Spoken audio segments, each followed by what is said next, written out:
오늘은 세계 선교의 교두보가 된 안디옥 교회 두 번째 말씀을 상고합니다. 아프리카의 아버지라고 불리우는 데이비드 리빙스턴 선교사님이 계셨는데 그분이 이런 명언을 말했습니다. 예수 그리스도 한 분만이 세상을 구원하실 수 있으나 예수님 혼자 세상을 구원하려 하지는 않으신다. 이렇게 말했습니다. 예수님은 혼자서도 얼마든지 구원하실 능력이 있으나 우리를 함께 사용해서 영혼들을 구원하기를 원하신다는 것이죠. 우리는 지난 시간에 안디옥과 그 교회에 대해서 상고했습니다. 안디옥이라고 하는 도시는 로마 시대에 세 번째에 들어가는 큰 도시였고 인구가 50만이나 됐고 또 최고로 유대인들이 많이 살던 시대는 7분의 1 정도가 유대인이었을 정도로 그렇게 큰 도시였다. 이렇게 말씀을 드렸고요. 그곳에 교회가 세워지게 된 것은 하나님의 전략이라는 것, 그리고 어떻게 그렇게 예루살렘 다음으로 또 큰 영향력을 끼치는 해외 선교의 교회로서 모델이 됐고 주축이 될 수가 있었느냐 하면 안디옥 교회는 무엇보다도 강력한 복음 전파가 일어났다는 것, 하나님께 은혜 받은 성도들이 자기들만 피할 생각을 하지 않고 가는 곳마다 복음을 전했더니 바로 안디옥까지 그런 복음 전도자들이 들어갔고 거기에 성령이 강력하게 역사를 하셨기에 그렇게 큰 부흥이 있었다는 것. 또 그 교회의 특징은 처음부터 두 사람 바나바와 바울이라고 하는 위대한 그런 지도자들이 잘 섬겼기 때문에 큰 교회로서 역량을 발휘할 수가 있었고, 또 하나는 그 교회의 바탕이 섬김의 마음이 가득해서 예루살렘에 기근이 들어왔는데 예루살렘 교회 성도들을 불쌍한 마음으로 헌금을 모아서 예루살렘의 사랑의 그 섬김을 실천할 만큼 바탕이 좋았기 때문에 또 다른 세계의 영혼들까지도 구원하고 싶은 마음으로 이렇게 선교사를 파송하고 배후에서 1차, 2차, 3차를 계속 지원함으로써 오늘날 전 세계로 기독교가 퍼질 수 있는 그런 쓰임을 받게 됐다는 거 우리가 상고했습니다. 그런데 오늘 이제 드디어 세계 선교로 이제 발을 내딛는 바나바와 사울을 통해서 1차 선교 여행이 오늘부터 시작됩니다. 거기에 주축이 안디옥 교회였어요. 그리고 그것을 앞장서서 끌고 가신 분이 성령이셨습니다.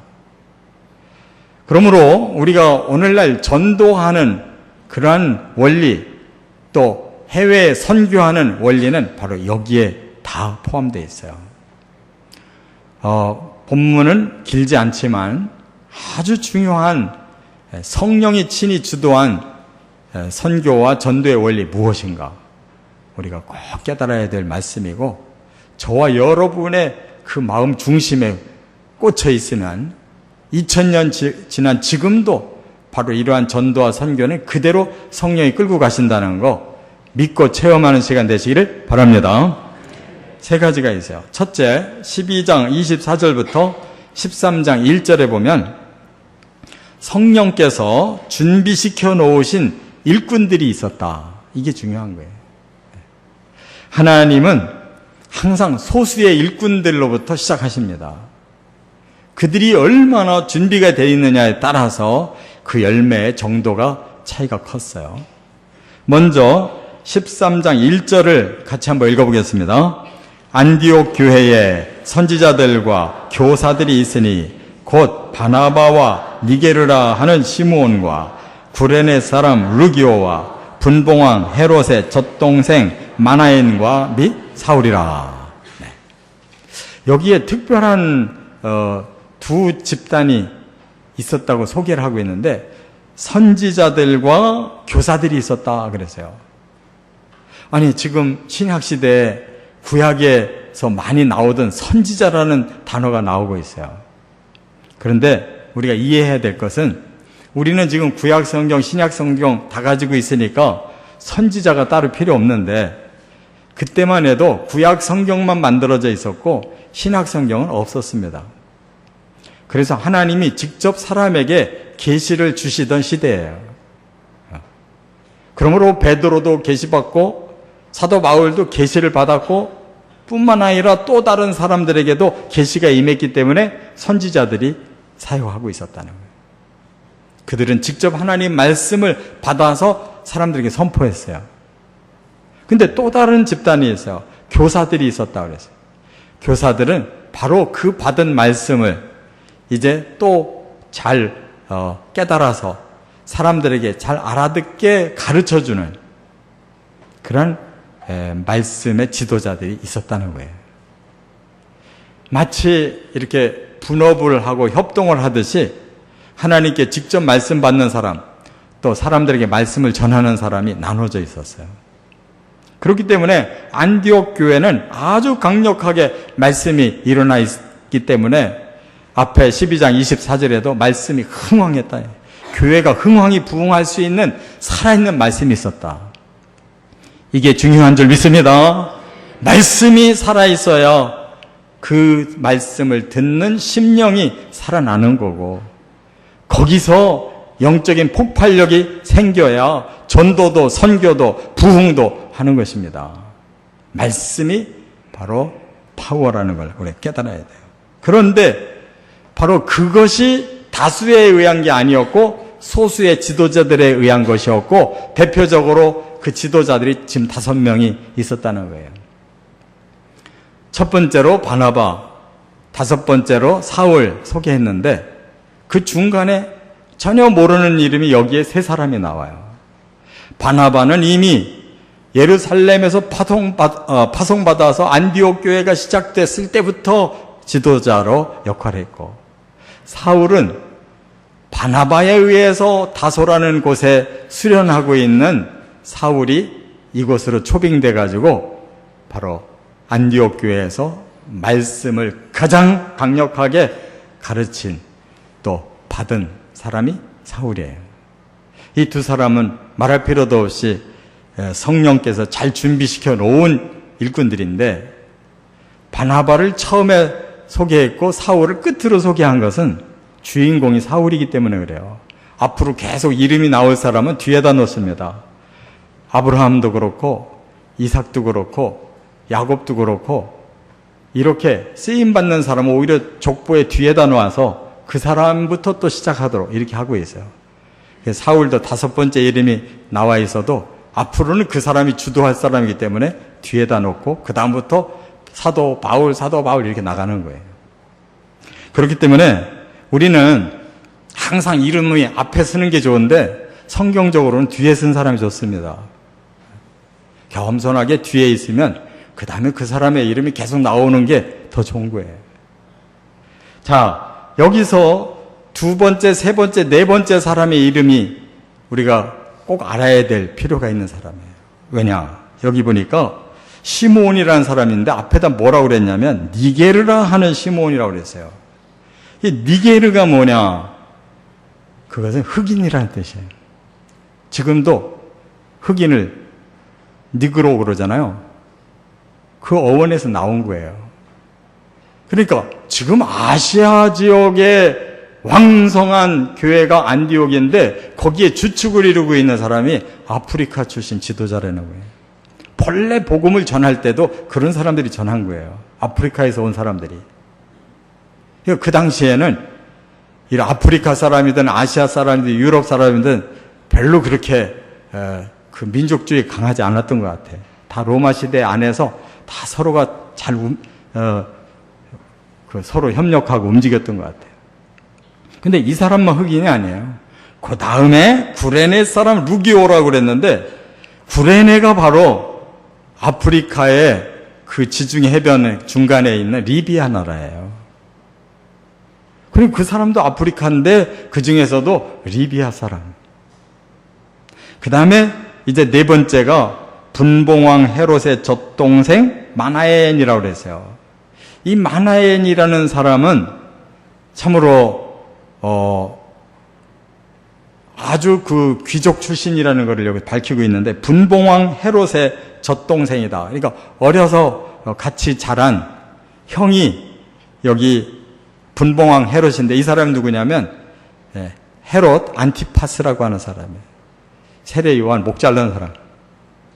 그 사람하고 어려서 같이 큰 동생인데, 뭐 피를 같이 타고난 동생인지는 모르겠어요. 하도 왕족들은 그냥 세컨드들이 많아가지고. 그러나 아무튼 왕궁에서 같이 큰 형 동생 지간인데, 한 사람은 그 시대의 왕이 됐고, 한 사람은 세상에서는 무명해졌으나 바로 안디옥 교회 영적 지도자로 하나님의 사람으로 이렇게 성장해 있었다는 거예요. 여러분 같으면 두 사람 중에 한 사람이 되라고 그러면 누구 되겠어요? 헤롯 안티파스 되겠습니까? 그 사람 허무하게 죽었어요. 생각 잘해보고 얘기해야 돼요. 그러나 여기에 있는 마나에는 세상에서는 이름 없어요. 그러나 성경 안에서는 초대교회 중에 가장 강력했던 안디옥 교회, 그 중에서 5번 안에 들어가는 지도자로, 모르긴 몰라도 하나님 나라에 귀한 상급이 그에게 주어졌을 줄 믿습니다. 이렇게 성령께서 이 5사람을 준비시켜 놨기 때문에 안디옥 교회가 그렇게 말씀으로도 양적 질적으로 흥왕하게 부흥했었다는 것을 우리가 깨달을 수가 있어요. 지금도 하나님은 성령께 쓰임받는, 성령께 순종하는 소수의 일꾼을 기다리고 계시는 겁니다. 성령이 활동을 안 하시는 게 아니고 하나님이 눈을 감고 계시는 게 아니고, 아무리 찾아봐도 이렇게 순종할 사람들이 안 보여서 못 쓰시는 거예요. 세상적으로 유명해지려고 하지 말고, 내 이름이 밖으로 나가는데 힘쓰려고 하지 말고, 하나님 안에서 성령의 음성에 귀 기울이고 내 가슴을 열고 내 생애를 하나님께 복종시키려고 하는 사람이 생기는 것이 중요한 줄 믿습니다. 자, 두 번째로 또 하나 중요한 비결이 뭐였느냐? 13장 2절과 3절에 보면 성령께서 명하신 선교사 파송이 있었다 하는 걸 말씀하고 있어요. 한번 13장 2절 3절 같이 읽겠습니다. 주를 섬겨 금식할 때에 성령이 이르시되 내가 불러 시키는 일을 위하여 바나바와 사울을 따로 세우라 하시니 이에 금식하며 기도하고 두 사람에게 안수하여 보내니라. 여러분, 5사람의 지도자가 있는데 갑자기 성령께서 내가 지시하는 2사람 따로 떼라. 그리고 그를 선교사로 파송해라. 이렇게 말씀한 거예요. 사실 제일 주도적으로 일하는 사람이 바나바예요. 처음부터 지도자였고, 또 나중에 들어와서도 말씀이 제일 강력한 사람이 사울이에요. 그런데 그 최고의 지도자들을 둘 싹 빼라는 거예요. 여러분, 그게 쉽습니까? 혹시 나머지 2번째, 3번째, 4번째 이 지도자들이 좋아했을까요? 저 사람들이, 막강한 사람들이 빠지니까 이제 우리가 여기 통째로 우리가 끌고 가면 되겠구나, 이렇게 기뻐했을까요? 모르긴 몰라도 굉장히 교회가 근심, 걱정, 어려움에 빠졌을 거예요. 왜? 그들의 영향력이 너무 컸고 그로 인해서 성령이 충만하고 교회가 살아있었는데 이 중요한 지도자가 빠져나가서 여기를 놔두고 저 엉뚱한 데 가서 저 사람들이 헌신한다는 것은 여러 가지로 손실이 큰 건데 이건 기쁨이 아니라 너무 슬프고 아쉬운 일이에요. 그래서 그들이 기도하고 있는 거예요. 지금 그 기도가 금식 기도라고 말씀하고 있어요. 오늘 본문에 보면은 이 금식 기도가 얼마나 중요한 핵심인가를 여기서 설명하고 있는데요. 성경 전체에서 금식이라는 단어가 56번 나와요. 그 중에 구약에서 39번이 나오고 복음서에서 13번이 나오고 나머지 사도행전이 4번밖에 안 나와요. 근데 사도행전의 마지막 4번째 나오는 단어는 금식하는 기간이었다, 절기였다라는 얘기이기 때문에 직접 금식 얘기가 아니고 3번 나오는데 바로 3번 중에 2번이 오늘 나오는 거예요. 사도행전에 2절에도 금식, 3절에도 금식. 그리고 19장으로 넘어가면 23절에 1차 전도여행을 하고 돌아오다가 이미 전도를 해서 교회가 세워지고 성도들이 많이 모여 있는데 끌고 갈 지도자가 없으니까 금식기도 한 다음에 사도 바울과 바나바가 장로를 세우고 돌아왔다 그랬어요. 그런데 오늘 본문의 2번의 금식 얘기는 뭐냐? 앞의 금식은 하나님의 성령이 지시가 임하기 전에 그들의 예배가 금식 예배였다는 뜻이에요. 하나님을 섬기는 금식을 했다고 그랬어요. 이 말은 뭐냐면 예배 드릴 때 우리는 시컷 먹고 그냥 옷 잘 차려입고 좋은 차 타고 신나게 와서 편안하게 예배 드리잖아요. 그러다가 졸리면 졸고 아무 상관이 없어요. 내 중심이에요. 근데 이 사람들은 그게 아니에요. 철저히 하나님 중심으로 내가 어떻게 하면 하나님께 집중할까? 어떻게 하면 하나님 뜻을 제대로 알고 순종하며 살까를 생각했더니 밥맛이 없는 거예요. 밥맛이 없는 게 아니라 밥이 중요한 게 아니자 그 말이에요. 그래서 아예 금식하면서 하나님 오늘 이 우리의 예배를 받으시고 하나님 오늘 말씀하십시오. 듣느라고 금식했다는 거예요. 아, 우리랑은 차원이 너무 달라서 제가 먼저 깨닫고 나니까 제 자신이 부끄럽고 이런 말 하기도 사실 자신이 없더라고요. 저는 제일 못하는 게 금식이거든요. 한 끼만 안 먹고 그 다음 끼로 넘어가기 전에 제 손이 떨리는 사람인데 이렇게 초대교회 성도들이 금식했다는데 할 말이 없어요. 얼마나 하나님을 사랑했으면 예배 드릴 때 아예 밥을 굶고 가서 하나님께 집중하려고 할까? 깨달아야 될 줄 믿습니다. 그 다음은 금식은 또 3절에 뭐 때문에 금식했느냐? 이들이 너무 충격적인 성령의 지시를 듣고 나니까 이거 감당을 할 수가 없는 거예요. 이거 큰일 났다. 안디옥 교회 우리 어떻게 하면 좋으냐? 지금까지 아주 그냥 잘 부흥하고 신나고 신앙생활 하는데 재미가 있었는데 하나님 우리 교회 깨뜨리시는 건가? 저 위대한 지도자들을 저런 다른 데에다가 집어넣어 버리면 우리 교회도 그렇고 그들도 그렇고 얼마나 손실인데. 그래서 그들이 그냥은 받아들일 수가 없기 때문에 그때부터 금식기도 했다는 거예요. 하나님의 말씀을 소화하고 순종하기 위해서. 할렐루야. 이런 자세가 있었기 때문에 두 사람도 헌신할 수가 있었고 안디옥 교회도 파송해서 보낼 수가 있었고 그대로 1차 때도 2차 때도 3차 때도 계속 안디옥 교회에서 파송하면서 후원해서 이 선교 사역을 뒤에서 다 커버할 수가 있었다 그 말이에요. 이 금식 기도가 없이 소화도 안 된 상태로 할 수가 없었다는 거예요. 여러분, 바로 하나님 앞에 예배와 하나님의 일을 하는 데에 이처럼 금식까지 해가면서 하나님 앞에 예배드리고 기도해야 이런 폭발력이 오는 거지 거저되는 건 아니라는 것을 깨달으시기 바랍니다. 자, 이와 같이 하나님께서 파송하라 명할 때 그들은 개인 생각이나 교회 생각을 한 게 아니고 오직 하나님의 뜻에 순종하기 위해서 금식 기도에서 마지막 응답을 받은 후에 두 사람을 파송식을 한 거예요. 오늘날 파송식하고 달라요. 오늘날은 그 파송식이 너무 화려해.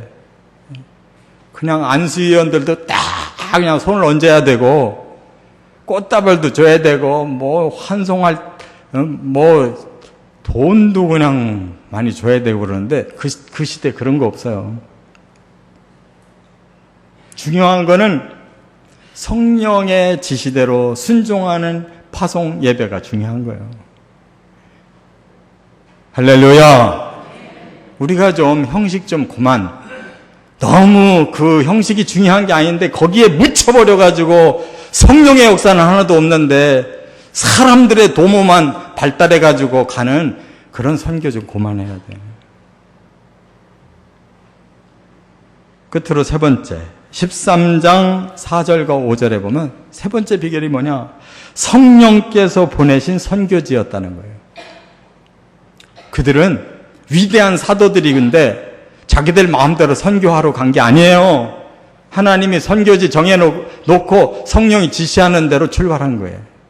자, 4절 5절 한번 같이 읽어보겠습니다.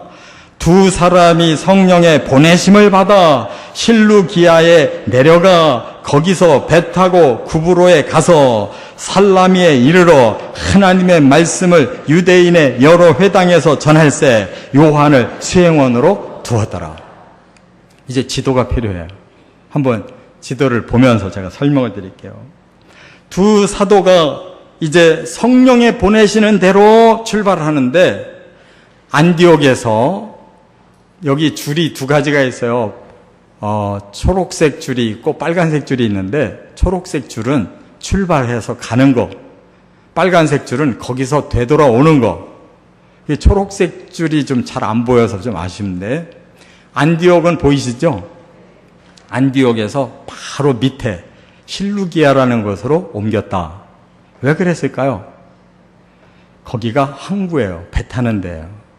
성령은 육지 여행을 선택하지 않으시고 항해 여행을 성령은 지시하셨어요. 그래서 실루기아로 일단 항구로 간 겁니다. 그리고 어디로 갔느냐? 바로 그 밑에 섬이 하나 있어요. 구브로라고 하는 섬이 있는데 별로 구부러진 것 같지는 않고 좀 악어같이 생겼잖아요. 바로 구브로의 그 끝부분, 오른쪽 끝부분에 뭐가 있냐면 살람이라고 하는 섬 항구가 거기 있는 거예요. 그리로 건너간 것이다 그 말이에요. 그러면 왜 구브로를 선택했을까? 참 넓은 그런 큰 대륙을 놔두고 거기에는 하나님과 사람의 합작품의 관계가 필요한 거예요. 뭐냐? 우리가 복음을 전할 때 땅끝까지인데 그건 방향이지 목표가 처음부터 목적이 땅끝이 아니에요. 목적은 여기서부터예요. 너희가 성령을 받으면 권능을 받을 거고 권능을 가지고 예루살렘부터 그리고 유대로 그리고 더 넘어서 사마리아로 더 넘어서 저 안디옥으로 더 넘어서 안디옥 옆으로 이렇게 말씀한 거예요. 그런데 저 구브로는 이 두 선교사에게 인연이 있어요. 누구에게 인연이 있느냐? 사도 바울은 그 위에 대륙 안에 다소라는 곳이 고향이거든요. 그런데 요 구브로는 바나바가 고향이에요.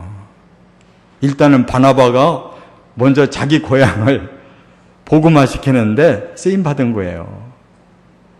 그래서 바나바가 최고인 것 같은데 하나님의 성령은 그게 아니었어요. 바나바는 여기서 끝났어요. 1차 전도여행에서 끝났다고요. 그는 더 이상 성경에서 사역이 나타나지 않아요.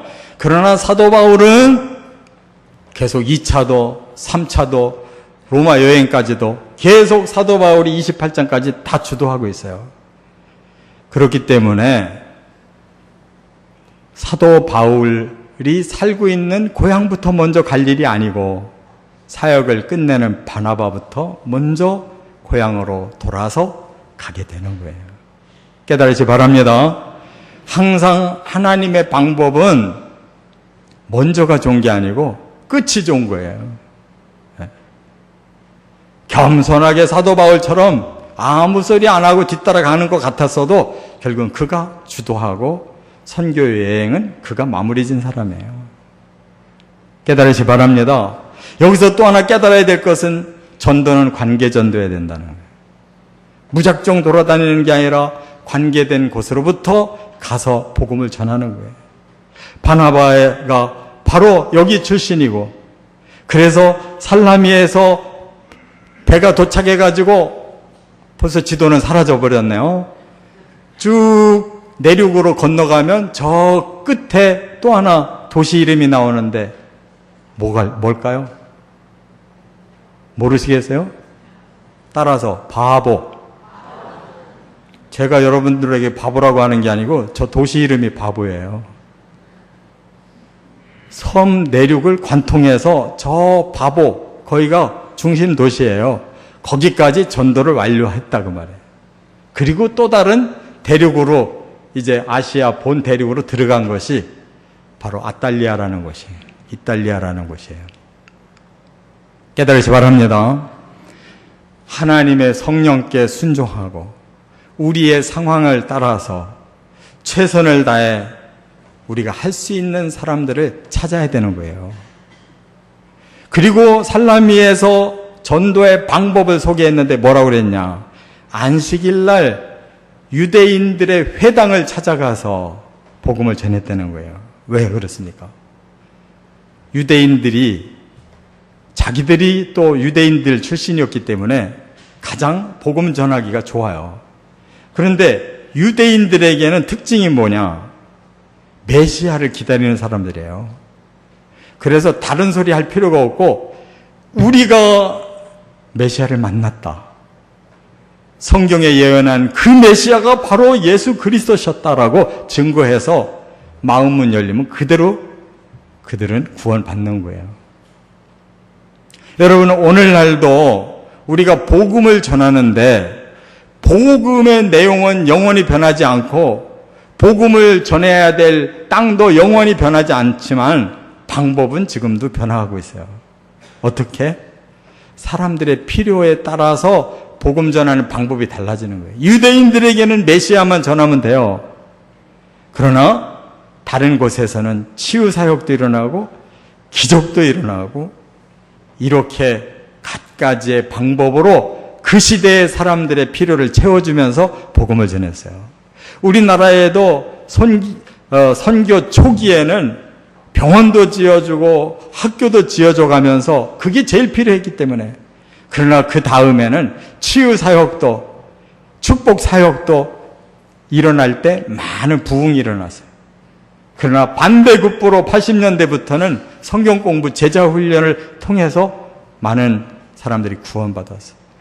오늘날은 어떻게 전도의 사역이 바뀌고 있습니까? 사람들이 먹고 살만해졌어요. 이제는 문화 복지가 필요한 거예요.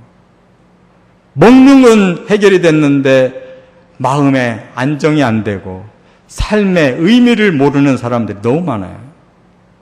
복지가 필요한 노인들, 소외된 사람들이 너무 많아요. 그렇기 때문에 그분들을 위해서 발판이 필요하다 그 말이에요. 그리고 만남을 통해 복음을 전해야 될 줄 믿습니다.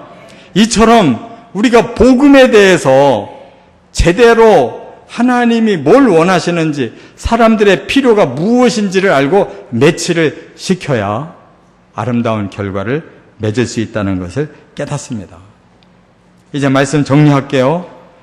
오늘 이 모든 해외 선교의 출발은 성령께서 계획하시고 주관하셨다는 거, 여기에 두 선교사가 철저히 준비되고 헌신된 사람이었고, 안디옥 교회가 금식하면서 이 사명을 감당하기 위해서 함께 협력했고, 그리고 복음이 필요한 사람들에게 그들의 방법으로 전달됨으로써 효과를 거뒀다는 것.